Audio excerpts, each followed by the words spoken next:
Hello বন্ধুরা, আজকে আমরা ক্লাস 10-এর এবিটিএ টেস্ট পেপারের ম্যাথমেটিক্সের শর্ট প্রশ্ন আলোচনা করব। আজকে আমাদের প্রথম ক্লাস।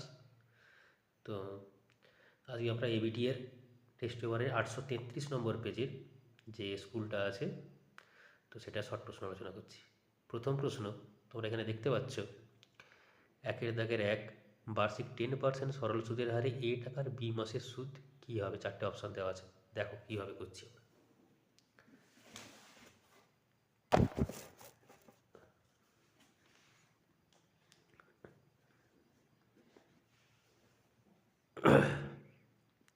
দেখো একের দাগের 1,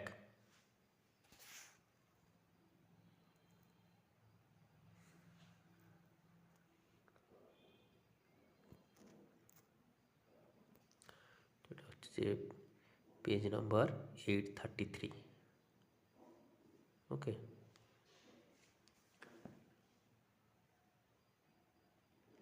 এখানে বলেছে বার্ষিক 10% সরল সুদের হারে। তাহলে আমরা কি দেখতে পাচ্ছি, এখানে সুদের হার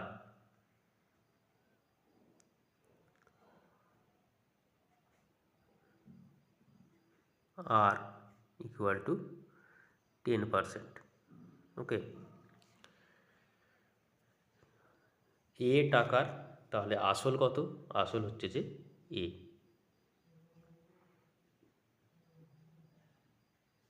টাকা। বি মাসের, তাহলে সময় কত? বি মাস।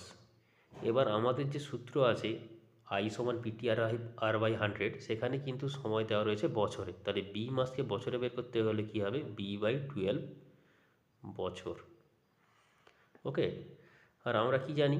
আমরা জানি যে আই ইকুয়াল টু PTR/100। তো এখানে পি মানে কত? এ। টি মানে কত? b/12। আর মানে কত? 10। আর নিচে যেমন 100, সূত্রের 100 রয়েছে। তাহলে এখান থেকে এ বি 10/100 ইন্টু 12, 0 0 কেটে গেল, তাহলে কি দাঁড়ালো? AB/120। ওকে, তাহলে এটাই হবে উত্তর। তাহলে সঠিক উত্তর কী হবে? সঠিক উত্তর হবে যে অপশান বি, AB/120 টাকা। আশা করি তোমরা বুঝতে পেরেছ। এবার দ্বিতীয় প্রশ্ন। দ্বিতীয় প্রশ্ন দেখো, দ্বিতীয় প্রশ্ন এখানে বলেছে যদি এক্স ভ্যারিজাজ ওয়াই হয় তবে নিচের 4টে অপশান দেওয়া আছে, এর মধ্যে সঠিক কোনটা? দেখো কীভাবে করছি আমরা।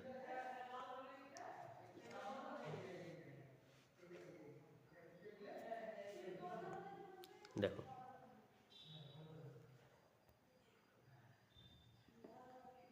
প্রশ্নে কি বলেছে? প্রশ্নে বলেছে যে এক্স ভ্যারিজাজ ওয়াই।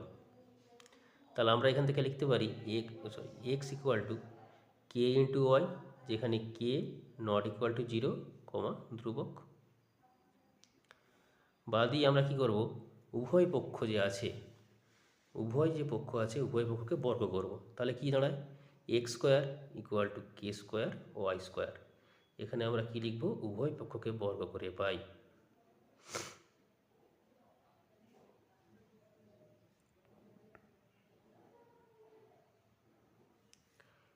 তাহলে এখানে কে যেহেতু ধ্রুবক, তাহলে কে স্কোয়ারও কী হবে? কে স্কোয়ার হচ্ছে যে ধ্রুবক। তাহলে পরের লাইনে আমরা কী লিখতে পারি? X square varies as y square, যেখানে কি কে স্কোয়ার সমান ধ্রুবক। তাহলে আমাদের সঠিক উত্তর কী হবে? X square varies as y square. এটা আমাদের কি আছে? অপশান এতে আমাদের এটা হবে সঠিক উত্তর। ওকে, তাহলে এর পরের প্রশ্নে আমরা যাচ্ছি। এর পরের প্রশ্ন হচ্ছে যে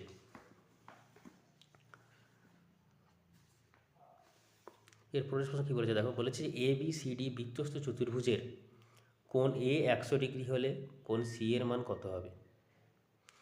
তাহলে আমরা এটা আঁকছি। দেখো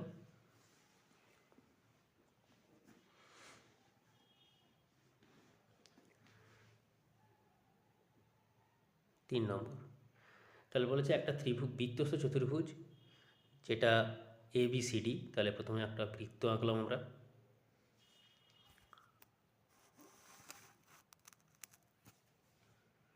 প্রথমে একটা বৃত্ত আঁকলাম, এটা একটা বৃত্তস্থ চতুর্ভুজ,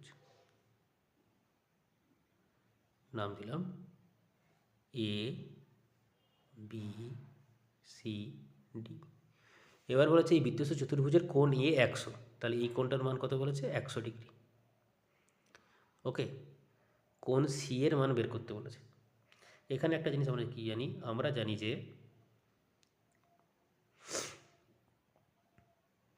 বৃত্তস্থ চতুর্ভুজের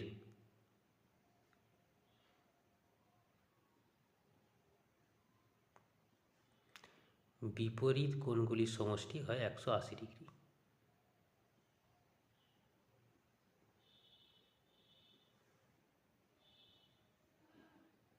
সমষ্টি কত? 180 ডিগ্রি। তাহলে আমরা দেখতে পাচ্ছি এখানে কোণ এর বিপরীত কোণ আছে কি? কোণ সি। তাহলে কোণ এ আর কোণ সি এর যোগফল কত হবে? 180 ডিগ্রি। তাহলে আমরা এখানে কি লিখব? কোণ ডি এ বি প্লাস কোণ বি সি ডি সমান 180 ডিগ্রি। বা দিয়ে কোণ ডি এ বি এর মান কত?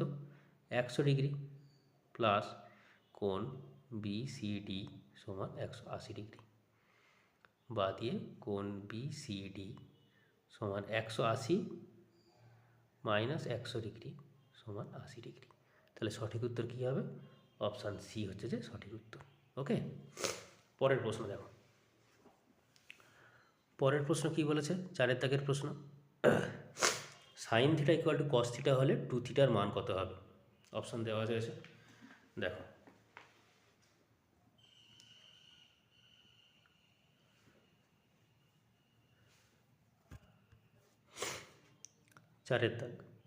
চারের দাগ কী বলেছে? Sine theta equal to cos theta বলে দিয়েছে। তাহলে আমরা কি জানি? কস থিটাকে আমরা লিখতে পারি কি? সাইন 90 ডিগ্রি মাইনাস থিটা, এটা সূত্র। তাহলে বোথ সাইড সাইন উঠে গেলে কী হবে? থিটা সমান 90 ডিগ্রি মাইনাস থিটা। এবার এই মাইনাস থিটাতে এদিকে চলে গেলে কী হবে? থিটা প্লাস থিটা সমান 90 ডিগ্রি। বা দিয়ে 2 থিটা সমান 90 ডিগ্রি। আমাদের প্রশ্নে চেয়েছে 2 থিটার মান কত? তাহলে সঠিক উত্তর কী হবে? অপশান ডি, 90 ডিগ্রি 2 থিটার মান। আশা করি বুঝতে পেরেছ। এবার আসছি পরের প্রশ্ন। দেখো 5, একটি ঘনকের একটি বাহুর দৈর্ঘ্য বলে দিয়েছে এ একক, কর্ণের দৈর্ঘ্য ডি একক হলে এ আর ডি এর মধ্যে সম্পর্ক কী হবে? ঠিক আছে,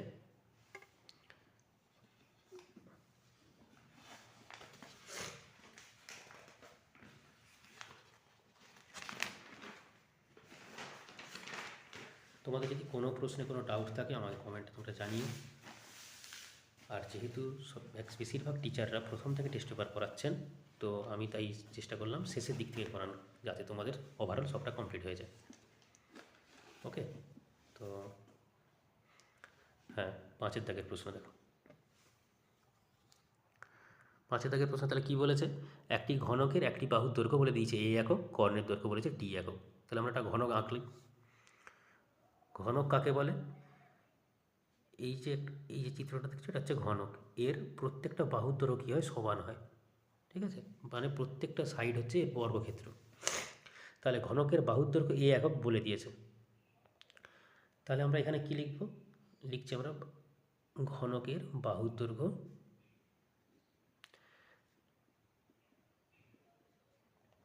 এ একক। কর্ণের দৈর্ঘ্য কী হবে? কর্ণের সূত্র, কর্ণ হয় যে বাহু √2 ঘনকের ক্ষেত্রে, সরি বাহু √3। ওকে, তাহলে কী হবে? এ √3 একক।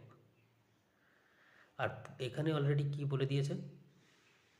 আর এখানে বলে দিয়েছে যে বাহুর দৈর্ঘ্যের সঙ্গে কর্ণের দৈর্ঘ্যের সম্পর্ক, মানে এ আর ডি এর মধ্যে সম্পর্ক। তাহলে এ √3 সমানিত ডি, তাই না? কারণ এটা কর্ণের দৈর্ঘ্য, বাহুর দৈর্ঘ্য থেকে পেয়েছি, আর অলরেডি প্রশ্নে দেওয়া রয়েছে কর্ণের দৈর্ঘ্য ডি। তাহলে সঠিক উত্তর কী হবে? ডি সমান এ √3। তাহলে কী হবে? অপশান বি হচ্ছে যে সঠিক আনসার। দেখো, তোমাদের এই যে এমসিকিউগুলো পরীক্ষায় ডাইরেক্ট উত্তর লিখলেই হবে, কিন্তু যদি এই প্রশ্নগুলো যদি 2 নম্বরের প্রশ্ন হিসাবে আসে, তখন কিন্তু এইভাবে ভাষা দিয়ে লিখতে হবে। তার জন্যই তোমাদের প্রত্যেকটা প্রশ্ন আমি ভাষা দিয়ে করাচ্ছি, যাতে তোমাদের কোনো অসুবিধে না হয়। ওকে, তো এরপর আসি 6 দাগের প্রশ্নে। দেখো 6 দাগের প্রশ্ন কি বলেছে, 6, 7, x, 8, y, 16 সংখ্যাগুলির গড় 9 হলে নিচের কোন রিলেশনটা এদের মধ্যে সঠিক হবে। দেখো তাহলে কী বলেছে, 6, তাহলে প্রথমে আমরা কি করব, সংখ্যাগুলির গড় মানে কি, সংখ্যাগুলির সমষ্টি ভাজিত যতগুলো সংখ্যা রয়েছে। তাহলে এখানে 6 + 7 + x + 8 + y + 16 ডিভাইডেড বাই কতগুলো সংখ্যা রয়েছে, 6টা, তাহলে বাই 6 সমান গড় কত বলেছে 9, তাহলে সমান 9। ওকে, তাহলে এখান থেকে বাদই আমরা কি লিখতে পারি, 6 + 7 + x + 8 + y + 16 = 6 × 9 54। 6-এর সঙ্গে 7 যোগ করলে হয় 13, 13 আর 8 হয় 21, 21 আর 16 হয় 37। তাহলে x + y + 37 = 54, দিয়ে x + y সমান 54 - 37, x + y 17। তাহলে সঠিক উত্তর কী হবে, অপশানে বি হচ্ছে যে এখানে সঠিক উত্তর। ওকে, আশা করি বুঝতে পেরেছ। 2 দাগের 1 বলেছে শূন্যস্থানগুলো পূরণ করতে বলেছে। পি টাকার 6 মাস অন্তর দেয় বার্ষিক 2% চক্রবৃদ্ধি হার সুদে n বছরে সমূল চক্রবৃদ্ধি কত টাকা। তাহলে আমরা বের করি, দেখো কীভাবে করছি।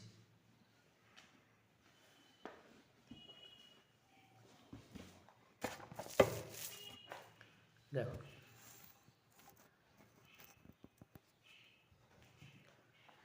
আমরা কি জানি, 6 মাস অন্তর যখন দেয় হয় সেক্ষেত্রে ফর্মুলা কি হয়। এখানে আমাদের দেখো, আমাদের আগে লিখছি আসল, এখানে অলরেডি বলে দিয়েছে আসল পি টাকা, কারণ বলেছে পি টাকার 6 মাস অন্তর দেয় বার্ষিক 2% চক্রবৃদ্ধি হার। তাহলে হার কত, হার আর সমান 2%, n বছরে সমূল চক্রবৃদ্ধি, তাহলে সময় n বছর। তাহলে যখন 6 মাস অন্তর দেওয়া হয় সেক্ষেত্রে ফর্মুলা কী হয়, সমূল চক্রবৃদ্ধি এ সমান হয় p × 1 + r/2, কী হয় 1 + r/2/100 whole to the power 2n। ওকে, তাহলে এখানে দেখো p × 1 + সুদের এখানে হার আর সমান কি 2r, তাহলে আর এর জায়গায় কী লিখবো 2r/2/100 whole to the power 2n। ওকে, তাহলে p সমান কী হচ্ছে, এই দুই কেটে যাবে, কেটে গেলে কি হচ্ছে r/100 whole to the power 2n টাকা। এবার আমাদের শূন্যস্থানে কি আছে, এই নিচের পোর্শনটা শূন্যস্থানে আছে, তাহলে আমাদের উত্তর কী হবে 100, মানে শূন্যস্থানের অংশে আমাদের এটা হবে। তাহলে এটাই হচ্ছে যে আনসার। বোঝা গেছে। এবার আসছি দ্বিতীয় প্রশ্ন। দ্বিতীয় প্রশ্ন কি বলেছে দেখো, বলেছে ax² + 2bx + c = 0 দ্বিঘাত সমীকরণের বীজদ্বয় বাস্তব ও সমান হবে, তখন b² সমান কী হবে। ওকে, তাহলে দেখো এটা করছি, 2 দাগ।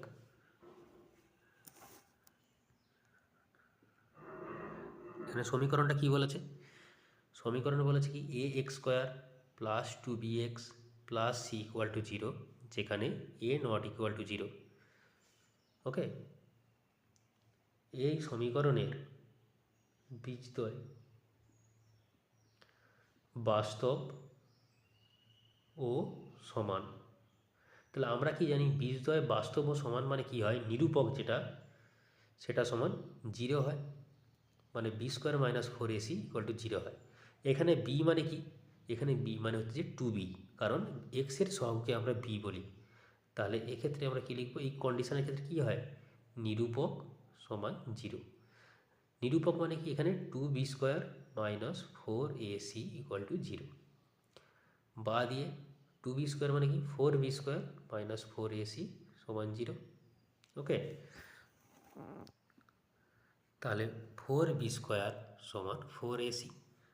যেহেতু আমার প্রশ্নে কি দেওয়া আছে, b² সমান কত, তাহলে b² সমান কত হবে, 4ac/4, 4 4 কেটে যাবে, কেটে গেলে b² = ac। তাহলে আমার সঠিক উত্তর কী হবে, b² = ac।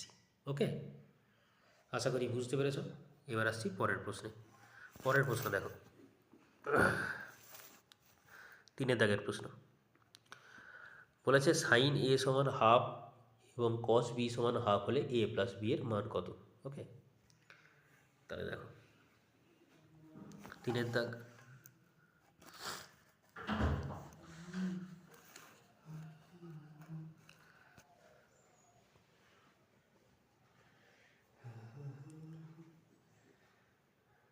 sin a = ½, sin a = ½। তাহলে সাইন কতর মান হাফ হয়, সাইন 30 ডিগ্রির মান হচ্ছে যে হয় হাফ। তাহলে এখান থেকে আমরা কি লিখতে পারি, a = 30 ডিগ্রি।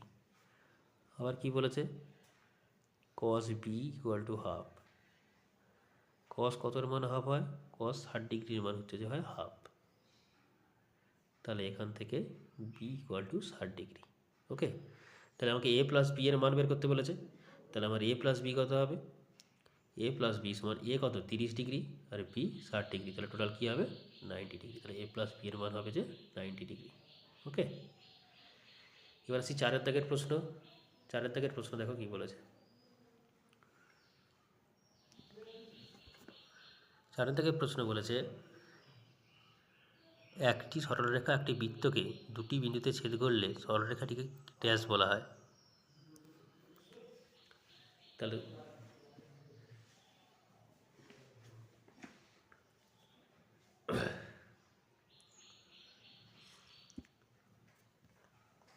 মনে করো এটা একটা বৃত্ত,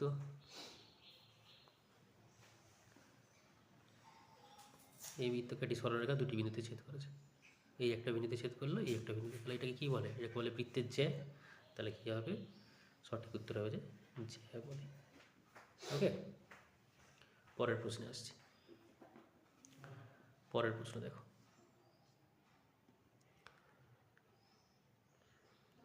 পরের প্রশ্ন কি বলেছে, একটি নিরেট অর্ধগোলকের ব্যাসার্ধের দৈর্ঘ্য r একক হলে তার সমগ্রতলের ক্ষেত্রফল কত। তাহলে নিরেট অর্ধগোলকের সমগ্রতলের ক্ষেত্রফল কী হবে, আমরা জানি কি নিরেট অর্ধগোলকের সমগ্রতলের ক্ষেত্রফল হচ্ছে যে 3πr² বর্গ একক। ওকে, তারপর কি বলেছে 6 দাগের প্রশ্ন দেখো। 6 দাগের প্রশ্ন কি বলেছে, মধ্যগামিতার মাপকগুলি হলো গড়, মধ্যমা ও ড্যাশ। আমরা কি জানি, মধ্যগামিতার মাপক হচ্ছে যে গড়, মধ্যমা আর সংখ্যাগুরু মান। তাহলে সঠিক উত্তর কী হবে 6 দাগের, সংখ্যাগুরু মান। ওকে, সংখ্যাগুরু মান। তাহলে আমাদের 2 দাগটা কমপ্লিট হয়ে গেল। 3 দাগের 1 সত্য মিথ্যা বলেছে, আসল ও শতকরা বার্ষিক সরল সুদের হার একই থাকলে মোট সুদ সময়ের সঙ্গে ব্যস্ত অনুপাতে থাকে। দেখো আমরা জানি যে যখন আসল এবং সুদের হার সেম থাকবে, সময় যত বাড়বে তত কি হবে, সুদের পরিমাণ তত বাড়বে। তার মানে কি, যখন আমার আসল এবং সুদের হার, আসল মানে ধরো পি এবং সুদের হার আর, এ দুটো সেম, আমরা জানি আই সমান PTR/100। তাহলে আমার পি সেম আর সেম, তাহলে এই টি এর মান যত বাড়বে আমার আই তত বাড়বে, মানে এখান থেকে আই ভ্যারিজাস টি, যদি এই দুটো সেম থাকে। তার মানে আই ভ্যারিজাস টি কথার মানে কি, আয়ের মান যত, টি এর মান যত বাড়বে আয়ের মান তত বাড়বে। তাহলে এরা কি হয়, পরস্পর সমানুপাতে থাকবে। কিন্তু প্রশ্নে বলা হয়েছে ব্যস্ত সমানুপাতে থাকে, তাহলে এটা কী হবে, হবে যে মিথ্যা। আশা করি তোমরা বুঝতে পেরেছো। ওকে, এটা হলো 3 দাগের 1। 3 দাগের 2 কি বলেছে দেখো, 3 দাগের 2 বলেছে, x cube y, x square y square এবং এক্স ওয়াই কিউব তিনটি ক্রমিক সমানুপাতি। এবার আমরা কীভাবে দেখব?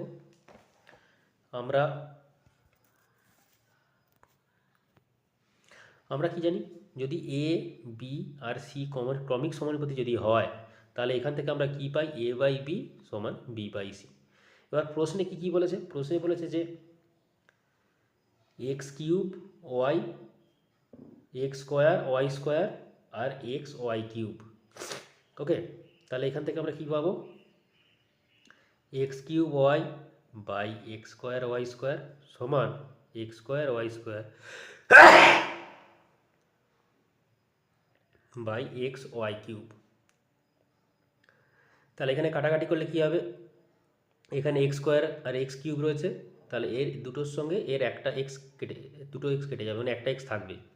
এর একটা ওয়াইয়ের সঙ্গে এর একটা ওয়াই কেটে যাবে, তাহলে কি দাঁড়ালো? X by y. এখানের ক্ষেত্রেও তাই, এর একটা এক্সের সঙ্গে একটা এক্স আর এর দুটো ওয়াইয়ের সঙ্গে এর দুটো ওয়াই, তাহলে এখানে হলো এক্স বাই ওয়াই। তাহলে বোথ সাইড সমান, তাহলে এরা সত্যি ক্রমিক সমানুপাতিতে আছে, তাহলে উত্তর কী হবে? সত্য। ওকে, এবার আসছি পরের প্রশ্ন, 3 দাগের প্রশ্ন। দেখো 3 দাগের প্রশ্ন কি বলেছে? অর্ধবৃত্তাংশ অপেক্ষা ক্ষুদ্রতর বৃত্তাংশস্থ কোণ সব সূক্ষ্ম কোণ। এবার আমরা অলরেডি জানি যে, মনে করো এটা একটা বৃত্ত, এটা যদি তার ব্যাস হয় তাহলে এই কোণটাকে বলা হয় অর্ধবৃত্তাংশস্থ কোণ, এবং এই কোণটা কি হয়? 90 ডিগ্রি। তাহলে এই 90 ডিগ্রি অপেক্ষা ক্ষুদ্রতম কোণকে কি বলা হয়? সূক্ষ্ম কোণ। তাই তো বলি, সূক্ষ্ম কোণের কাকে বলে? যে কোণের মান 0 ডিগ্রি থেকে বেশি কিন্তু 90 ডিগ্রি অপেক্ষা কম। তাহলে আমাদের সঠিক উত্তর কী হবে? সত্য। কারণ কি? প্রশ্নে বলেছে অর্ধবৃত্তাংশস্থ অপেক্ষা ক্ষুদ্রতম বৃত্তাংশস্থ কোণ হচ্ছে সূক্ষ্ম কোণ, তাহলে উত্তর কী হবে? সত্য। ওকে, তাহলে 3 দাগের উত্তর হচ্ছে সত্য। এবার আসছি 4 দাগ। 4 দাগের প্রশ্ন কি বলেছে? বলেছে sec square 27 degree minus cot square 63 ডিগ্রির সরলতম মান 1। তাহলে আমরা যদি দেখি, sec square 27 minus cot square 63 সমান, প্রশ্নে বলেছে এর মান 1, সেটা আমাদের দেখতে হবে 1 কি 1 নয়। ঠিক আছে, তাহলে আমরা এখান থেকে কি পাবো? সেক স্কোয়ার 27 ডিগ্রি মাইনাস, এটাকে আমরা কি লিখতে পারি? tan square 90 degree minus 63 degree. তাহলে sec square 27 minus tan square 27, আমরা জানি sec square theta minus tan square theta কী হয়? 1। তাহলে আমাদের সঠিক উত্তর কী হবে? 1, সত্য হবে এটা। ওকে, এরপর আসি 5 দাগের প্রশ্ন। 5 দাগের প্রশ্ন দেখো, 5 দাগের প্রশ্ন বলেছে একটি অর্ধগোলকের সমগ্রতলের ক্ষেত্রফল 36 পাই বর্গ সেমি, উহার ব্যাসার্ধ 3 সেমি হবে। তাহলে আমরা কি জানি, যদি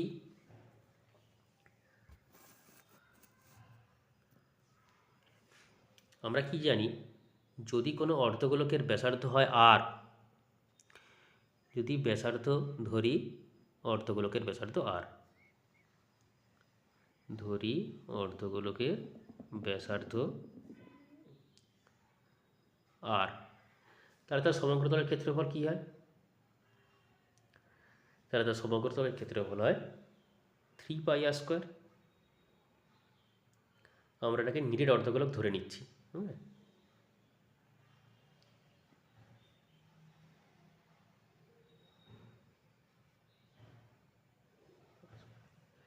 এবার প্রশ্নে বলেছে কি, এই 3 পাই আর স্কোয়ারই সমান কি? 36 পাই। তাহলে আর স্কোয়ার সমান, এই পাই পাই কেটে গেল, আর স্কোয়ার সমান 36/3 সমান 12। তাহলে আর সমান √12 মানে কি 2√3। কিন্তু প্রশ্নে কি বলেছে? আর মানে 3, তাহলে এটা কী হবে? মিথ্যা। ওকে, এবার আসি 6 দাগের প্রশ্ন। 6 দাগের প্রশ্ন কি বলেছে?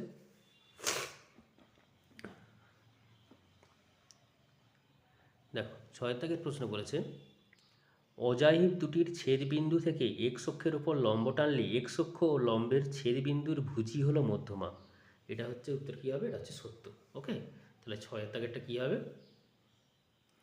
6 দাগেরটা হবে যে